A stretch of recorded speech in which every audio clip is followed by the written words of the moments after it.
আল্লাহর নবী সাহাবী আমিরুল মুমিনিন খলিফাতুল মুসলিমিন হযরত ওমর ফারুক রাদিয়াল্লাহু তাআলা আনহু মুসলমানদের দ্বিতীয় খলিফা, তিনি মদিনার খলিফা, অর্ধ জাহানের খলিফা, তিনি অর্ধ জাহানের খলিফা। সেই সময় আমর ইবনুল আসকে পাঠালেন মিশর বিজয় করার জন্য। সাহাবীর নাম হচ্ছে আমর ইবনুল আস রাদিয়াল্লাহু তাআলা আনহুকে পাঠালেন মিশর বিজয় করার জন্য। আল্লাহর পয়গম্বরের সাহাবী আমর ইবনুল আস মিশর বিজয় করার জন্য চলে গেলেন। দিনের পর দিন, রাতের পর রাত যুদ্ধ করে মিশর বিজয় করলেন। মিশরের উপত্যকায় কালেমার পতাকা উড়ল, কোরআনের আইন শাসন প্রতিষ্ঠা করা হলো, খেলাফতি রাষ্ট্র প্রতিষ্ঠা হয়ে গেল। জনগণ কে খায় কে না খায় ঘুমায়। রাত্রবেলা গভর্নর ঘুমায় না, নিজে একা একা ঘুরে ঘুরে দুঃখীদের বাড়িতে বাড়িতে যায় আর খোঁজ খবর নেয়। আল্লাহু আকবার। ঠিক ওই মিশরের মধ্যে গভর্নরের পক্ষ থেকে একটা ঘোড়া দৌড় প্রতিযোগিতার আয়োজন করা হলো। কিসের প্রতিযোগিতা? ঘোড়া দৌড় প্রতিযোগিতার আয়োজন করা হলো, মাইকিং করা হলো। তোমরা কারা কারা ঘোড়া দৌড় প্রতিযোগিতা দিবা, আসো আসো, নাম লেখাও, নাম লেখাও। কোন জুয়া খেলার জন্য জুয়া খেলার জন্য ডাকা হয় নাই, নেশা করার জন্য ডাকা হয় নাই। ইসলামের মধ্যে যে সংস্কৃতি বিনোদন নাই, এটা কিন্তু নাই। ইসলাম এমন কোন বৈরাগী ধর্ম না। মানুষকে আনন্দ দেওয়ার জন্য যা দরকার শরীয়তের গণ্ডির মধ্যে আল্লাহ সেটাই অনুমোদন দিয়েছে। ঠিক কিনা বলেন? গভর্নর মনে করলো দেশ বিজয় করেছি, এদেশের জনগণও আমাদের পক্ষে, তবে জনগণদেরকে আনন্দ দেওয়ার জন্য একটা খেলার আয়োজন করা যায়। তাহলে কি খেলা দেওয়া যায়? একটা ঘোড়ার দৌড় প্রতিযোগিতার আয়োজন করা হলো। কিসের? লটারি না, কিন্তু ঘোড়া দৌড় এগুলো জায়েজ আছে করা, ইসলাম অনুমোদন দিয়েছে।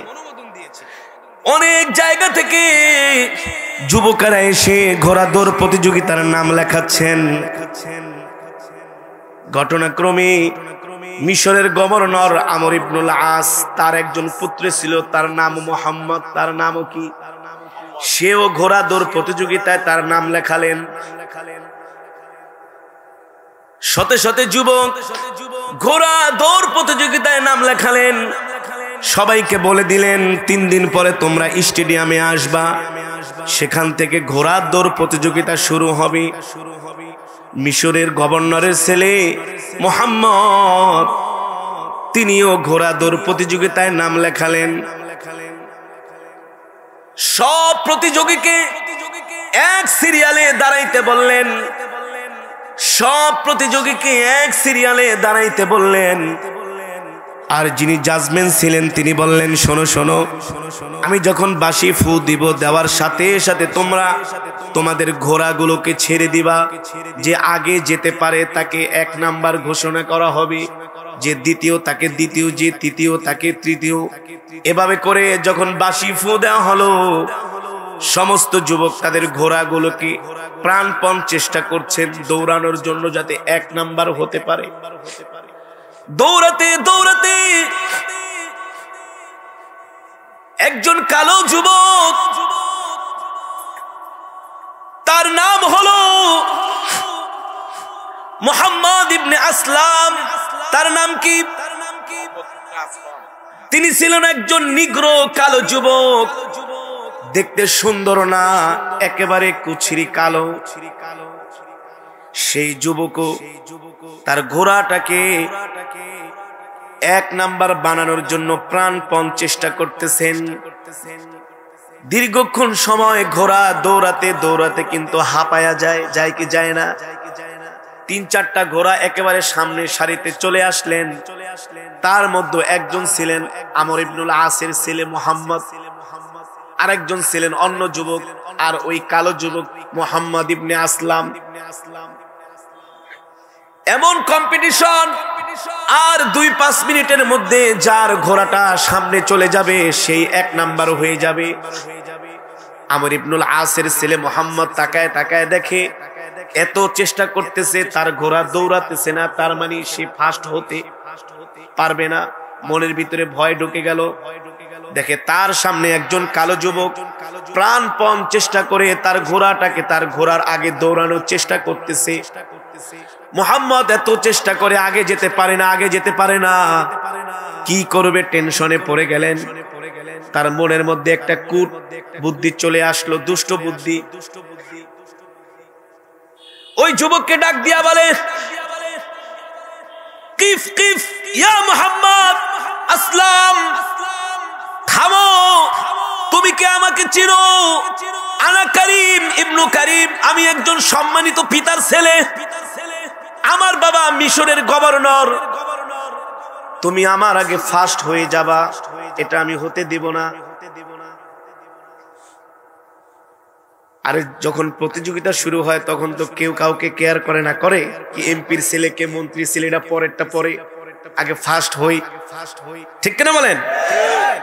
মুহাম্মদ ইবনে আসলাম পিছনের দিকে তাকায় না, সে তার ঘোড়াকে দৌড়ায় দৌড়ায় সামনের দিকে নেওয়ার চেষ্টা করতেছে। আর ওই দিক থেকে গভর্নরের ছেলে বলে, কিফ, থামো, আনা ইবনে করিম, আনা করিম ইবনে করিম, আমি একজন সম্মানিত পিতার ছেলে, তুমি আমার আগে ফার্স্ট হয়ে যাবে, এটা আমি মেনে নিতে পারি না। এই কথা মুহাম্মদ ইবনে আসলাম তিনি কর্ণপাত করলেন না, তার ঘোড়াকে দৌড়ায় দৌড়ায় সামনে নেওয়ার চেষ্টা করলেন। এক পর্যায়ে আমর ইবনুল আসের ছেলে মুহাম্মদ, তার হাতে একটা চাবুক ছিল, ওই চাবুক দিয়া কালো যুবকের পিঠের উপরে একটা বাড়ি মারলো। মনে করলো যদি এক বাড়ি দেই তাহলে কিছুক্ষণের জন্য যদি তার ঘোড়াটা একটু থেমে যায়, আমি আগে চলে যাব, ফার্স্ট হয়ে যাব। কিন্তু সে থামছে না, সে বলে, বেটা তোর বাপে গভর্নর হোক, যা হোক, আই ডোন্ট কেয়ার। প্রতিযোগিতা প্রতিযোগিতা কেয়ার করে না। আবার এক বাড়ি মারলো, থামে না।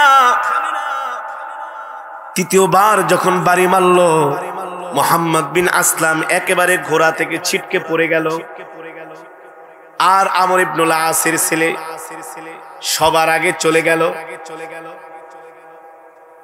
জাজমেন্টরা এসে দেখলেন মুহাম্মদ ইবনে আসলাম রাস্তার মধ্যে পড়ে আছে, আর আমর ইবনুল আসের ছেলেকে 1 নাম্বার ঘোষণা করা হয়েছে। এখন এই যে 1 নাম্বার যে ঘোষণা করছে, আসলে কি 1 নাম্বার সে হওয়ার যোগ্য? এখানে দুর্নীতি করছে, জালিয়াতি করছে। তার বাবা মিশরের গভর্নর, এটার একটা পাওয়ার দেখাইছি যে বেটা তোরে মারলে কি হবে, আমার বাবা গভর্নর। আর বিচারকের এত সাহস নাই আমার বাবার বিরুদ্ধে কথা বলবে। হ্যাঁ, ক্ষমতার দাপট, কিসের দাপট? যখন আমর ইবনুল আসের ছেলে মুহাম্মদকে 1 নাম্বার বানায় দিল, ওই কালো যুবক দূর থেকে চোখের পানি ফেলতেছে আর কান্না করতেছে। আর মনে মনে ভাবে, হায় রে, তুই গভর্নরের সন্তান হওয়ার কারণে আমার উপর এমন অত্যাচার করলা, তুমি জুলুম করে তুমি 1 নাম্বার হয়ে গেলা। যুবকের মন খারাপ, কি করবে না করবে। এক পর্যায়ে সে চিন্তা করলো যে জাজমেন্টদের কাছে বিচার দিই, বলে বিচার দিলেও কোনো লাভ হবে না, ক্ষমতার দাপট। তাহলে একটা কাজ করি, গভর্নরের কাছে যায় বিচার দেই। আর যদি গভর্নরের কাছেও বিচার দেই, ছেলে বাপের বিচার করবে কিনা সন্দেহ আছে। আছে কি আছে না? কি করা যায়? মুহাম্মদ ইবনে আসলাম মনে মনে ভাবলেন,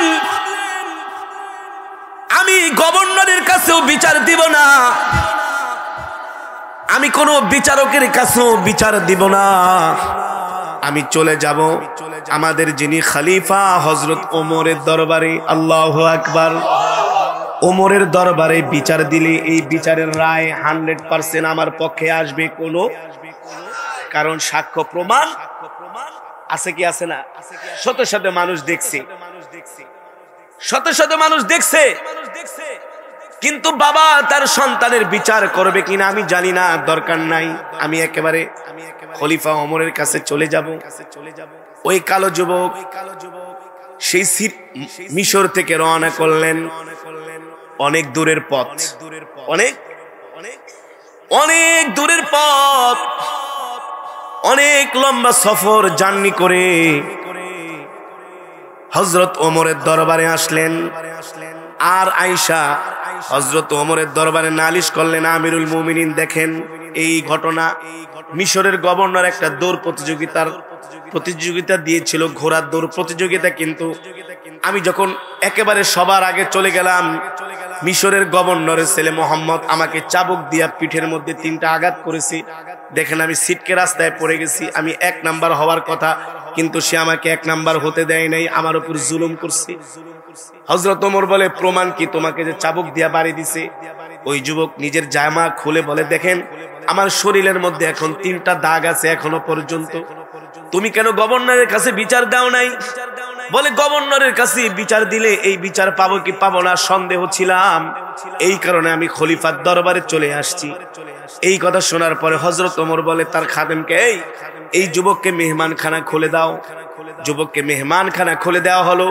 বলো, যাও তুমি আরাম করো, আরাম করো, আমি মিশর থেকে আমর ইবনুল আসকে মদিনায় তলব করতেছি। দেরি করলেন না, সাথে সাথে একটা চিঠি লিখে গভর্নর আমর ইবনুল আসকে বললেন, তুমি চিঠি পাওয়া মাত্র তোমার সন্তানকে নিয়া, তুমি একা না, তোমার সন্তানকে সাথে নিয়া তুমি মদিনায় আসবা। কতটুকু একটা ঠুনকো বিচার, এটাও হযরত ওমর ছেড়ে দেয় নাই। সুবহানাল্লাহ বলেন, আরো জোরে সুবহানাল্লাহ বলেন। একজন বার্তা বাহককে পাঠালো, যাও যাও।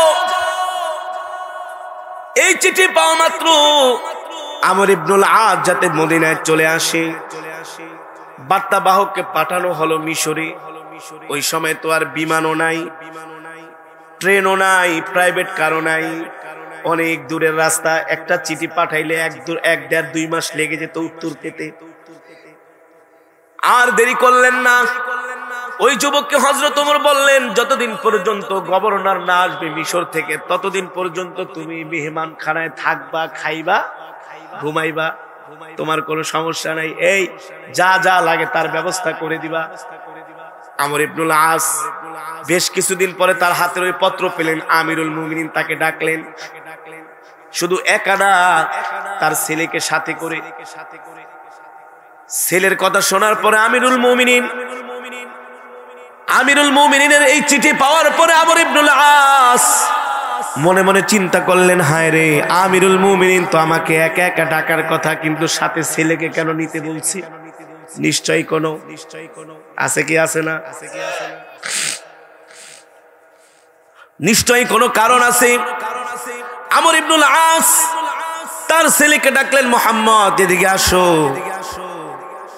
খলিফা ওমর আমিরুল মুমিনিন তোমাকে নিয়ে আমাকে মদিনায় যেতে বলেছে, কারণটা কি, কোনো ঘটনা? এবার ওই ছেলে বলে, আব্বা জান, অনেক বড় একটা অপরাধ আমি করে ফেলেছি। কি অপরাধ করেছো? বলে, আপনি ওই যে ঘোড়ার দৌড় প্রতিযোগিতার আয়োজন করেছিলেন, একটা যুবক ছিল মোহাম্মদ ইবনে আসলাম, আমি দেখতেছি আমার ঘোড়ার আগে তার ঘোড়া দৌড়ে চলে যাইতেছে। আমার ভিতরে একটা রাগ কাজ করলো। আমার বাবা মিশরের গভর্নর, আমার বাবার রক্তে ঘামে মিশর জয় হয়েছে, আর আজকে তুমি আমার আগে ঘোড়ার দৌড় প্রতিযোগিতায় ফার্স্ট হয়ে যাবা, এটা আমি মেনে নিতে পারি না বাবা। এই কারণে আমি ওই যুবককে 3টা চাবুক দিয়া বাড়ি মেরেছিলাম, সে নিচে পড়ে গেছে, শেষ পর্যন্ত আমি 1 নাম্বার হয়েছি। আমর ইবনুল আস বলে, তুমি এত বড় অপরাধ কেন করলা বাবা? এখন তো খলিফার দরবারে শুধু তুমি একাই অভিযুক্ত, আসামি না, তুমি নিজেও আসামি, বাপকেও আসামি করলা। চলো এবার মদিনায় যাই, দেখি কপালে কি আছে। এই চিঠি পাওয়ার পরে আমর ইবনুল আস মিশর থেকে রওনা দিলেন। বেশ কিছুদিন সফর করে মদিনায় পৌঁছলেন। সাথে সাথে তাকে আদালতে তলব করা হলো। গভর্নর হিসাবে ন্যূনতম কোনো সম্মান দেওয়া হলো না, কারণ আজকে তিনি মদিনায় গভর্নর হিসাবে আসে নাই, আজকে তিনি এসেছেন একজন আসামি হিসাবে। কি হিসাবে? ইনসাফ কাকে বলে? ইনসাফ একজনের হাতে লাগান হাত করা, আর একজনের ফুলের মালা দিয়া নিয়ে যায়। ইনসাফ, ইনসাফ জমিন থেকে চলে গেছে। মানুষ মানুষের প্রতি ইনসাফ করে না। মানুষ যখন মানুষের প্রতি জুলুম করে, তখন আল্লাহর পক্ষ থেকে গজব আসে, গজব। কেমন গজব আসে জানেন? বাসার ভিতরে যে পাখির বাচ্চাগুলো থাকে না, ওই ছোট ছোট ছানা মাকে বলে, মা আমাকে তুমি উন্মুক্ত বাতাসে পাঠায় না। বলে কেন? বলে এই জমিনে জুলুম চলতেছে, জুলুম, এই জুলুমের জমিনে আমি যাইতে চাই না, আমি তোমার কোলের মধ্যে থাকতে চাই। ওই পাখির ছানাগুলো মায়ের কোলে দাপড়ায় দাপড়ায় মারা যায়। যে জমিনের মধ্যে জুলুম হয়, কি হয়? যে জমিনের মধ্যে কি হয়? জুলুম হয়। একজন গভর্নর, চিন্তা করা যায় মিয়া? বর্তমান সময় লেগে তো স্যার আপনি ভিআইপি গাড়িতে ওঠেন, কালো গ্লাস, কেউ দেখবো না। আপনি যে 5 স্টারে ঘুমান, আরে দূর, ওর মতো কালো যুবক গরিব পরিবারের বেল আছে নাকি? রায় তো আপনার পক্ষেই। হযরত ওমর বলে না, আমর ইবনুল আস যখন আসবে সরাসরি আদালতে, কোনো মেহমানদারি নাই, কোনো আপ্যায়ন নাই, আগে বিচার। আগে কি? আগে কি? বিচার। তারপরে রায় যেটা হবে, রায়ের পরে আমরা তার যা করা তাই করব, যত সম্মান দরকার দিব। কিন্তু সে এখন আসামি। সে কি? চিন্তা করেন মিয়া, তার নেতৃত্বে মিশর বিজয় হয়েছে। তার নেতৃত্বে কি? মিশর বিজয় হয়েছে। চিন্তা করা যায় কত বড় আল্লাহর প্রিয় সাহাবী, কত বড় প্রতাপশালী, প্রভাবশালী। হ্যাঁ, মিশরের গভর্নর আসছে, কেউ কথা বলে না, আদালতে চলে আসছে। হযরত ওমরের চেহারা রাগান্বিত। ইন্নাল্লাহা ইয়া'মুরু বিল আদলি ওয়াল ইহসান।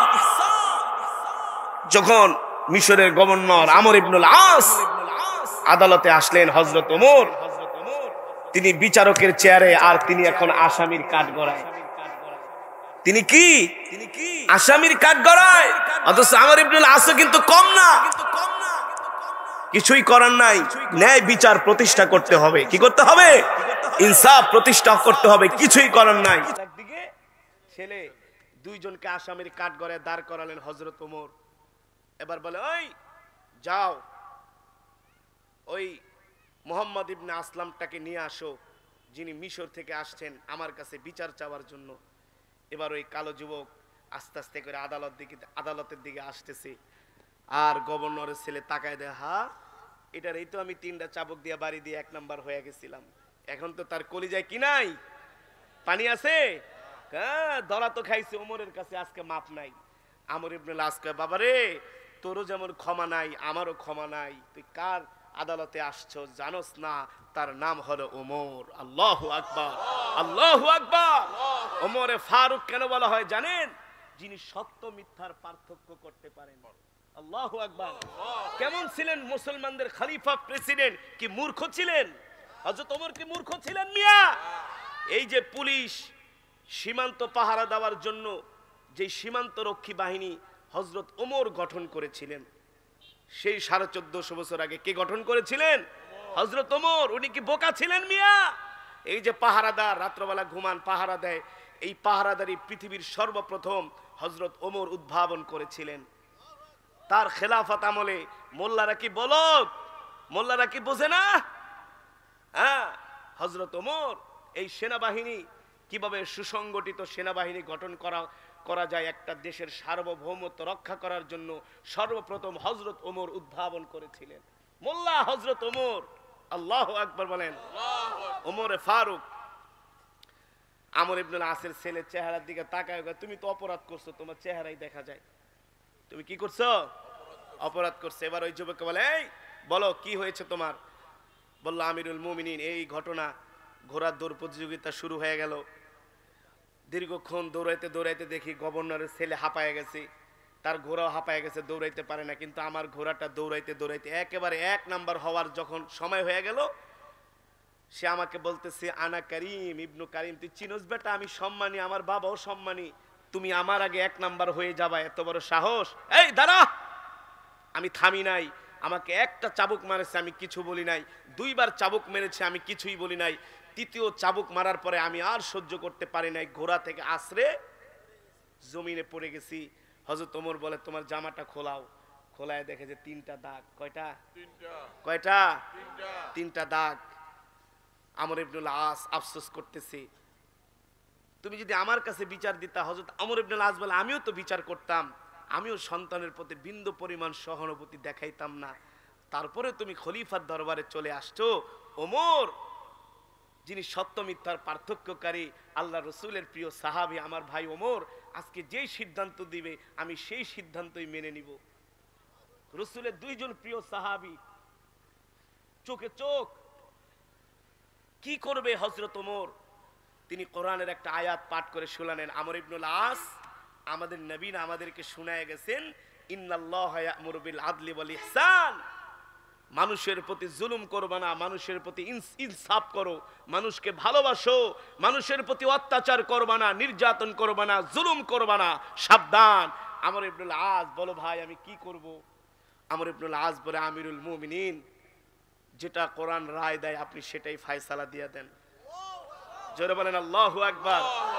হযরত ওমর বলল, আমর ইবনুল আস, এই মুহাম্মদ, তুমি এই যুবকটাকে 3টা চাবুক দিয়া বাড়ি মারছো, 1 নাম্বার হইতে দাও নাই, জুলুম করছো। 3 চাবুকের বাড়ির বিনিময়ে তোমাকে 100টা চাবুক মারা হবে। কয়টা? কয়টা? 100টা চাবুক মারা হবে। হযরত ওমর বলে, এই চাবুকটা নিয়ে আসো। ওই যুবকের হাতে দিছে, বলে লও চাবুক লও, তোমাকে যত জোরে মারছে ঠিক তুমি ওই পরিমাণ তাকে আঘাত করো। একবারই মারার পরেই আমর ইবনুল আসের ছেলে মাটিতে লুটায় পড়ছে। কয়বারই? একবারই। হযরত ওমর বলে, দাঁড়াও। 2 জন নিয়ে আবার দাঁড় করাইছে, বলে আর একটা মারো। আর একটা মারার আগে ভয়ে সে জমিনে পড়ে গেছে ভয়ে। আমর ইবনুল আস, রাসূলের প্রিয় সাহাবী, একজন গভর্নর, কেমন ছিল তাদের ইনসাফ, কেমন ছিল তাদের ন্যায় নীতি, কেমন আল্লাহর প্রতি তাদের ভয় ছিল। দেখেন, নিজের জামাটা খুলে দিয়া বলে, বাকি 98টা বাড়ি আমার শরীরের মধ্যে মারো, আমার সন্তানের গায়ে আঘাত করো না, আমার সন্তান নিতে পারবে না। হযরত ওমরের চোখ দিয়ে ঝরঝর করে পানি পড়তেছে যে আমর ইবনুল আসের গায়ে বাড়ি পড়বে আর ওমর কিভাবে সহ্য করবে? এটা তো সম্ভব না, এটা তো সম্ভব না। যে রাসূলের প্রিয় সাহাবী, নবীজির কল্লা কাটতে আইসা কালেমা পড়ে মুসলমান হয়ে গেলেন, সেই ওমর আমর ইবনুল আসের দিকে তাকায় তাকায় কান্না করতেছে। আমার ভাই ওমর ইবনুল আসের গায়ে চাবুকের বাড়ি পড়বে, আমি ওমর সহ্য করতে পারি না, আমি ওমর সহ্য করতে পারি না। কিন্তু কোরআনের বিধান, এটা তো অস্বীকার করা, এটা অস্বীকার করা যাবে? যাবে না। হযরত ওমর বলে, যাই হোক না কেন 98টা বাড়ি খেতেই হবে। শেষ পর্যন্ত ওই যুবক মুহাম্মদ ইবনে আসলাম যায়া হযরত ওমরের হাতে ধরে বলে, আমিরুল মুমিনিন, 98টা বাড়ির প্রয়োজন নাই, আমি আমার ভাইকে ক্ষমা করে দিয়েছি। আর জোরে বলেন সুবহানাল্লাহ। আমি ক্ষমা করে দিয়েছি, আমি ক্ষমা করে দিয়েছি। আমর ইবনুল আস যায়া ছেলের হাত ধরে বলল, ওই মুহাম্মদ ইবনে আসলামের, যে বাবা তুমি কি ক্ষমা করে দিয়েছো? বলে, হ্যাঁ আমি ক্ষমা করে দিয়েছি। হাসরের ময়দানে তো আল্লাহর দরবারে আবার তুমি নালিশ করবা না? বলে, না, নালিশ করব না।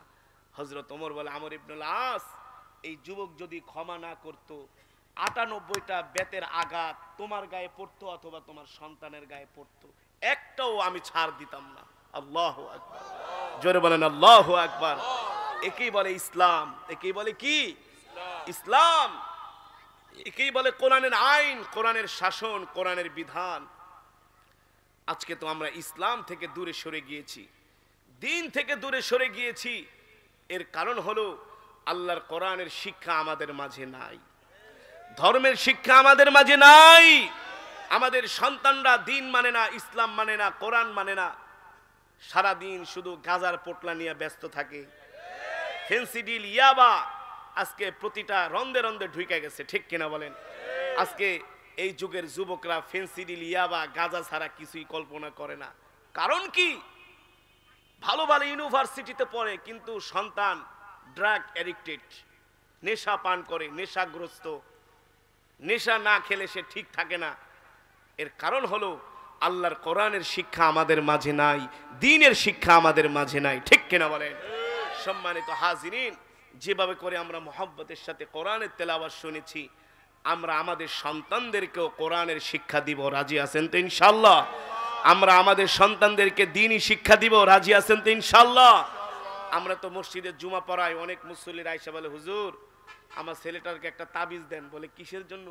বলে, ছেলেটা কথা শুনে না, নেশাগ্রস্ত হয়ে গেছে, নেশার টাকার জন্য হুজুর মায়ের চেন চুরি করে নিয়ে যায়, বোনের আংটি চুরি করে নিয়ে যায়। আমি সারাদিন অফিস করি, রাত্রবেলা এসে বাসায় ঘুমাইতে পারি না, হুজুর আমাকে বাঁচান, একটা তাবিজ দেন। আমি বলি ভাই এখন তাবিজ তো দূরের কথা, আমাকে বাইকটা খাওয়াইলে কোনো লাভ হবে না। এর কারণ হলো আপনি যদি ছোটবেলায় আপনার সন্তানকে ধর্মীয় শিক্ষায় শিক্ষিত করতেন, নামাজের জন্য ডাকতেন, ইসলামের দিকে ডাকতেন, আজকে আপনার সন্তান কখনো নেশাখোর হতো না। আমি কোরআন শরীফ কোরআনুল মজিদ থেকে তেলাওয়াত করেছি, আপনারা তেলাওয়াত শুনেছেন। এক একটা হরফের বিনিময়ে আল্লাহ তাআলা আমাদের আমল নামায় কমপক্ষে 10টি করে নেকি দান করেছেন। কয়টি করে নেকি? 10টি করে নেকি। কোনো সন্দেহ নাই, কোনো সন্দেহ নাই। কোরআন আল্লাহ তাআলার এমন এক জবানের কালাম, যে কোরআনের তেলাওয়াত করলেই সওয়াব, যে কোরআন ধরে আদর করে চুমা দিল সওয়াব, ঠিক কিনা বলেন? যে কোরআন নিয়ে সম্মানের সাথে বুকে লাগিয়ে সম্মানের সাথে চুমা দিল সওয়াব। এর কারণ কালামুল মুলুকি মুলুকুল কালাম, বাদশার কথা সে তো কথার বাদশা। আল্লাহ যত বড় তার কথাও তত বড়, আল্লাহ যত দামি তার কথাও তত দামি, ঠিক কিনা বলেন? আজ পর্যন্ত কি শুনেছেন যে পৃথিবীর কোন রাষ্ট্রপ্রধানের বক্তব্য শুনলে এক এক হরফে আদা নেকি, এক নেকি? কেউ বলতে পারবে? পারবে না। আমার আল্লাহ যত বড় তার কথাও তত বড়, আমার আল্লাহ যত দামি তার কথাও। এই কারণেই তো মাওলায়ে পাকের জবানের কালাম কোরআনুল কারীমের তেলাওয়াত শুনলেই এক এক হরফে 10 নেকি। আরো জোরে বলেন সুবহানাল্লাহ। সম্মানিত হাজিরিন, আমরা গুনাহ করতে করতে জীবনটাকে বরবাদ করে দিয়েছি, ঠিক কিনা বলেন? এত গুনাহ করেছি আমরা, এত গুনাহ করেছি আমরা। আল্লাহ যদি আমাদের ক্ষমা না করে, রহম না করে, মাফ না করে, আল্লাহর জান্নাত তো দূরের কথা, জান্নাতের জানালার পাশেও যাওয়া সম্ভব না। সম্ভব? এত গুনাহ আমরা করেছি, এত গুনাহ। কেমন গুনাহ? আমাদের গুনাহ পাহাড় পরিমাণ, ঠিক কিনা বলেন? আল্লাহ বলে হতাশ হয়েও না, তোমার গুনাহ যদি হয় পাহাড় পরিমাণ, তোমার জন্য আমার মাওলার রহমত সমুদ্র পরিমাণ। আর জোরে বলেন সুবহানাল্লাহ। আসলে তেলাওয়াত করার জন্য যে সাউন্ড কোয়ালিটি দরকার ছিল, সে সাউন্ড আনতে পারে নাই, নাম্বার 1। আর নাম্বার 2 হলো জ্যামের ভিতরে বৈশা থাকতে থাকতে মানে একেবারে মন মেজাজ সব খারাপ হয়ে গেছে। মাগরিবের নামাজ পড়ার সাথে সাথে আমার বাড়ি হচ্ছে কোনাপাড়া স্টাফ কোয়ার্টার, এখান থেকে রওনা দিচ্ছি তারাবো, দেখলাম পুরো গাউসিয়া পর্যন্ত জ্যাম। ঘুরে আসলাম মদনপুর, এখানে পড়ছি আরো বিপদে। তো 20 মিনিটের রাস্তা যদি 2 ঘন্টা লাগা যায়, প্রায় 3.5 ঘন্টা। আপনারা যেমন আমার জন্য ওয়েট করতেছেন, আমিও গাড়িতে বসে যে কখন প্রোগ্রাম আইসা ধরবো। আমার তো এশার তো মানে 100% পড়ার কথা। আসলে জ্যামে থাকলে এমনি মন মানসিকতা নষ্ট হয়ে যায়। তারপরেও সাউন্ডটা যদি ভালো হইতো আরো মজা করে তেলাওয়াত করতাম। তারপরও আপনাদের স্বতঃস্ফূর্ত উপস্থিতি, আপনাদের আল্লাহু আকবারের ধ্বনি এটাই প্রমাণ করে আল্লাহর কালামের তেলাওয়াত আপনাদের হৃদয়ে টাচ করেছে, ঠিক কিনা বলেন? হৃদয়ে আঘাত করেছে, ঠিক কিনা বলেন? কোরআন এমন এক কিতাব, এই কোরআন কারো জন্য হাসরের মাঠে সুপারিশ করবে জান্নাতে যাওয়ার জন্য। কারো জন্য কি হবে? কোরআন কারো জন্য হাসরের মাঠে নাজাতের উসিলা হবে। আবার কারো জন্য কোরআন তার বিরুদ্ধে মামলা দিবে। বুঝতে পেরেছেন? কোরআন কারো জন্য নাজাতের উসিলা হবে, আবার কোরআন কারো বিরুদ্ধে হাসরের মাঠে আল্লাহর কাছে তাদের বিরুদ্ধে নালিশ করবে, ঠিক কিনা বলবেন? কোরআন কাদের পক্ষে সুপারিশ করবে? নাজাতের উসিলা হবে যারা কিনা কোরআনের তেলাওয়াত শুনে আর দেরি করে নাই, দৌড়িয়ে দৌড়িয়ে কোরআনের মজমায় এসেছে, ঠিক কিনা বলেন? এই কারণেই আল্লাহর নবী সাহাবায়ে কেরামদেরকে বলতেছেন, ও সাহাবীরা, এই দুনিয়ার জমিনে আল্লাহর কিছু পরিবারভুক্ত বান্দা আছে, সাহাবায়ে কেরাম বলেন, ওগো আল্লাহর নবী, কাদের এত কপাল ভালো, নসিব ভালো যারা কিনা আল্লাহর পরিবারভুক্ত বান্দা। এই দুনিয়ার জমিনে সব মানুষ চায় প্রভাবশালীদের সাথে সম্পর্ক করতে চায় কি চায় না? কেউ চায় প্রধানমন্ত্রীর কাছাকাছি থাকতে, কেউ চায় রাষ্ট্রপতির কাছাকাছি থাকতে, কেউ চায় মন্ত্রীর কাছাকাছি থাকতে, কেউ চায় এমপির কাছাকাছি থাকতে, কেউ চায় চেয়ারম্যান সাহেবের একেবারে ঘনিষ্ঠ লোক হতে চায় না। এটা দোষের কিছু না, এটা দুনিয়ার নিজাম। কিন্তু দুনিয়ার জমিনে প্রধানমন্ত্রীর সাথে সম্পর্ক থাকলে অনেক জায়গায় সুবিধা পাওয়া যায় কি যায় না?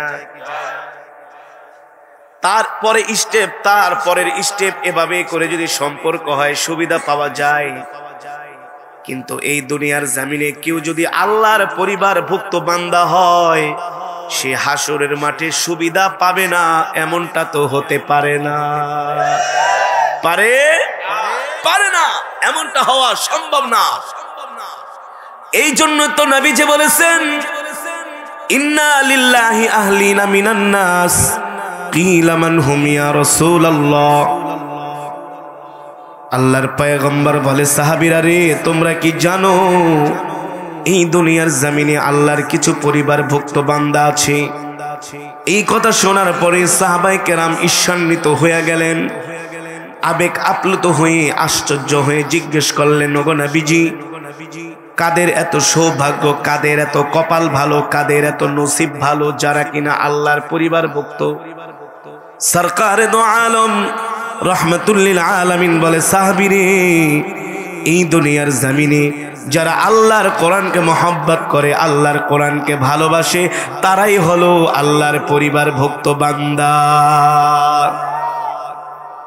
যারা আল্লাহর কোরআনকে মহব্বত করে, আল্লাহর কোরআনকে ভালোবাসে, তারা কি আল্লাহর পরিবারভুক্ত বান্দা। আর যারা আল্লাহর পরিবারভুক্ত বান্দা হবে, হাসরের মাঠে তাদের কোনো হিসাব নিকাশ, তারা হবে ভিভিআইপি। তারা হবে কি? ভিভিআইপি। ফেরেশতা দেখবে, সেলুট দিয়ে বলবে, যান, আপনার জন্য জান্নাতের দরজা খোলা। সুবহানাল্লাহ বলেন, আর জোরে সুবহানাল্লাহ বলেন। আল্লাহ আমাদের তাদের অন্তর্ভুক্ত করে দিন বলি আমিন। আল্লাহ আমাদের গুনাহগুলো ক্ষমা করে দিন বলি আমিন।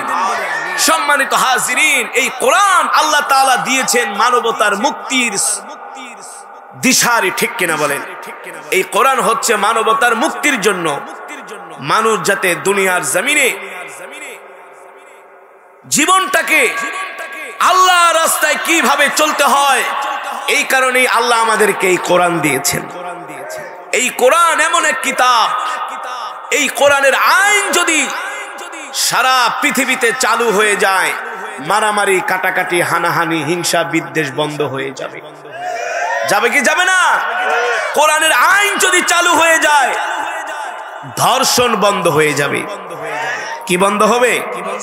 আজকে দেখলাম পত্রিকায় 6 বছরের একটা শিশু কন্যাকে 25 বছরের একজন যুবক ধর্ষণ করেছে। নাউজুবিল্লাহ বলেন। কত আইন করা হয়, কত কারণ করা হয়, কিন্তু ধর্ষণ, ইফটিজিং বন্ধ করা যাচ্ছে না, কিয়ামত পর্যন্ত পারবে না। পুলিশ কেন, র‍্যাব কেন, সেনাবাহিনী কেন? মানুষের প্রতি ঘরের দরজায় দরজায় যদি সেনাবাহিনী মোতায়েন করে, ইফটিজিং, ধর্ষণ বন্ধ করা কোনোদিন সম্ভব হবে না। দুনিয়ার এই আইন করে এই সমস্ত ধর্ষণ বন্ধ করা সম্ভব না। এই ধর্ষণ বন্ধ করতে হলে আল্লাহর কোরআনের আইন লাগবে। মানুষের অধিকার ফিরিয়ে দেওয়ার জন্য কোরআনের শাসন লাগবে। বিশ্বাস করেন না? আপনি এখন পকেটে 500 টাকা 2টা নোট নিয়ে খালি গাউসিয়া থেকে যায় গুলিস্তানের বাসে ওঠেন, যদি কোন রকম 500 টাকার নোট একটা দেখা যায়, মাগার গুলিস্তানে নামার আগে দেখবেন আপনার পকেটের টাকা শেষ। আবার যদি জানে 5 লাখ টাকা নিয়ে এই রাস্তা দিয়ে যাইতেছেন, কোন রকম জানতে পারলে কাম হইছে, আপনাকে রাস্তায় প্রতিমধ্যে ব্যারিকেড দিয়ে আপনার থেকে টাকাগুলো ছিনিয়ে নিবে। ঠিক কেন বলেন? হচ্ছে কি হচ্ছে না? এই সমস্ত ধর্ষণ, চুরি, মানুষের ন্যায় ইনসাফ প্রতিষ্ঠার জন্য আল্লাহ কোরআন পাঠাইছে। কোরআন, এই কোরআন শুধু খতম করার জন্য না। এই কোরআন কি? কসম আল্লাহর, আল্লাহ এই কোরআন শুধু মুসলমানদেরকে খতম করার জন্য দেয় নাই। যে বাপ মরে যাবে 40 দিন পরে 40 জন হুজুর দাওয়াত দিয়া 6টা গরু জবাই করায়া, মাইকিং করায়া, বিরানি রাইন্দা জনমের খাওয়ান খাইবা আর 40-এ করবা। মৃত্যুবার্ষিকী করার জন্য আল্লাহ কোরআন দেয় নাই, দেয় নাই, দেয় নাই। এই কোরআন দিয়েছে আল্লাহর কোরআন অনুযায়ী জীবনকে পরিচালনা করার জন্য, রাষ্ট্র পরিচালনা করার জন্য। যদি কোরআনের আইন পাশ হয়ে যায়, কোন মানুষ ক্ষুধার্ত থাকবে না, থাকবে না, থাকবে না। এটা আল্লাহর ওয়াদা, ঠিক কিনা বলে? হ্যাঁ, আজকে যার কাছে টাকা আছে তার হাতে আইন। কথা বলেন না কেন?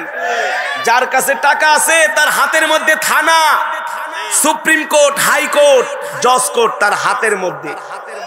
কিচ্ছু লাগবে না, কিচ্ছু লাগবে না। টাকা আছে, এক ভান্ডিল ধরায় দিবেন, বলবেন স্যার আপনি যে ঘুমান, কোনো চিন্তাই করেন না। তৎপর কি? আপনাকে কেউ ধরবে না। আর যার টাকা নাই ওই বেচারা রাত্রে ঘরেও ঘুমাইতে পারে না। ঠিক কিনা বলেন? এই কোরআনের আইন দিয়া আল্লাহর পয়গম্বরের সাহাবীরা কেমন শাসন প্রতিষ্ঠা করেছিলেন শুনবেন? শুনবেন? কথা কয় না? না মাটির নিচের ওয়াজ শুনবেন? আরে মিয়া, মাটির উপরেই তো ঠিক নাই। মাটির উপরে আমরা মানুষের উপর জুলুম করি, নির্যাতন করি, মানুষের সম্পদ মাইরা খাই, গরিবের উপর অত্যাচার করি। একটা পকেট মাইর 20 টাকা চুরি করতে যায়, মাইর খায়া মইরা যায়, আর 1000 কোটি টাকা কলমের খোসা দিয়া এসি রুমের মধ্যে বসা বসা চুরি করে। তাদের গলায় ফুলের মালা। আর কি কি কি জন্য 20 টাকা পকেট মাইর মারলো, একটা জুতা চুরি করলো, এই কারণে তাকে জুতার মালা গলায় দিয়ে ঘোরানো হয়। ওই জুতা যে চুরি করছে, ওই জুতা চুরের আগে যে এসি রুমের ভিতরে বৈশা মানুষের সম্পদ চুরি করে, ওকে আগে জুতার মালা দেওয়ার দরকার ছিল। ঠিক কিনা বলেন? এখন পুরাটাই কি উল্টা। জোরে বলেন। নেশাখোর হতো যারা 5 ওয়াক্ত নামাজ পড়ে, ওই যুবকরা কি নেশা করে? গাঁজা খায়, ইয়াবা খায়, ফেন্সিডিল খায়? খায় না। যেই যুবক 5 ওয়াক্ত নামাজ পড়ে, কত কলেজ ইউনিভার্সিটিতে পড়ে, তাবলিগ জামাতের সাথে সম্পর্ক, দেখলে মনে হয় আলেম, দেখলে মনে হয় কি আলেম, মুহাদ্দিস। জিজ্ঞেস করি ভাই কি পড়াশোনা করেন? বলে ভাই আমি তো ইঞ্জিনিয়ারিং পড়তেছি, আমি তো আর্কিটেকচার পড়তেছি। অথচ দেখলে মনে হয় কোরআনে হাফেজ, কোরআনে হাফেজ। আমার একজন চাচা আছে, চাচতো ভাই আমেরিকাতে থাকে, সেই দেশে ডক্টরেট করতেছে। বাংলাদেশে আসলে তার আমল আখলাক দেখলে ঈর্ষা হয়, ঈর্ষা। ওরকম ওই দেশে, পশ্চিমা দেশে থেকে, ওয়েস্টার্ন কালচারে থেকেও বলে আলহামদুলিল্লাহ কোনোদিনই চোখ দিয়ে একটা বেগানা মহিলার দিকে তাকাই নাই। ছোটবেলা থেকে ধর্মীয় শিক্ষা দেওয়া হয়েছিল। এই কারণে যেমন করে কোরআনের তেলাওয়াতকে মহব্বত করেন, কোরআনের তেলাওয়াত শুনেন, সন্তানদেরকেও কোরআন শিখাবেন, দিন শিখাবেন। রাজি আছেন তো ইনশাআল্লাহ? ধর্মীয় শিক্ষায় শিক্ষিত করবেন। ধর্মীয় শিক্ষায় শিক্ষিত না করলে সামনে অনেক বড় বিপদ আছে, অনেক বড় বিপদ আছে, অনেক বড় বিপদ আছে। কন্যা সন্তানদেরকে কোরআন শিখাবেন, কন্যা সন্তানদেরকে ধর্ম শিক্ষায় শিক্ষিত করবেন। অলমোস্ট ঘরের ভিতরে আল্লাহর কোরআনের তেলাওয়াত চালু করে দিবেন।